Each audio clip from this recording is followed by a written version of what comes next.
അങ്ങനെ നമ്മുടെ വണ്ടി 10,000 മൈൽ കിടന്നു. അപ്പോൾ ഇന്ന് വണ്ടി സർവീസ് ചെയ്യാൻ കൊണ്ടുപോവാണ്. ടൊപ്പീക്ക വരെ എത്തണം. 45 മിനിറ്റുള്ള ഡ്രൈവിംഗ് ഉണ്ട്.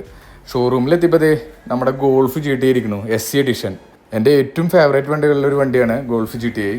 അവിടെ തന്നെ ഫോക്സ് വാഗൻ്റെ ടവേഴ്സ് എന്ന് പറഞ്ഞൊരു വണ്ടി ഉണ്ടായിരുന്നു. ടിഗ്വാൻ്റെ പുതിയ എഡിഷൻ ഉണ്ടായിരുന്നു. പിന്നെ അവരുടെ അറ്റ്ലസ് ആണ് അവരുടെ ഏറ്റവും വലിയ വണ്ടി. പിന്നെ ജെറ്റ് ഉണ്ടായിരുന്നു. അറ്റ്ലസ് വലിയ അവിടുത്തെ ഫോക്സ് വാഗൻ്റെ ഏറ്റവും വലിയ വണ്ടി അതാണ്. പിന്നെ BMW ഒരു വമ്പൻ കളക്ഷൻ തന്നെയായിരുന്നു. അതും എല്ലാം പെർഫോമൻസ് എഡിഷൻ. സാധാ വണ്ടികളൊന്നുമല്ല, XM പോലുള്ള വലിയ വലിയ വണ്ടികൾ മാത്രമേ ഉണ്ടായിരുന്നുള്ളൂ.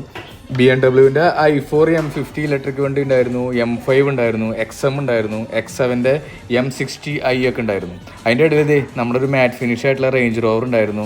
അവിടെ സെക്കൻഡ് ഹാൻഡ് വണ്ടികളുണ്ട്. അതിൽ മെയിനായിട്ട് മസ്താങ്ക്, ഗോൾഫ് GTI, ചലഞ്ചർ എല്ലാം ഉണ്ടായിരുന്നു.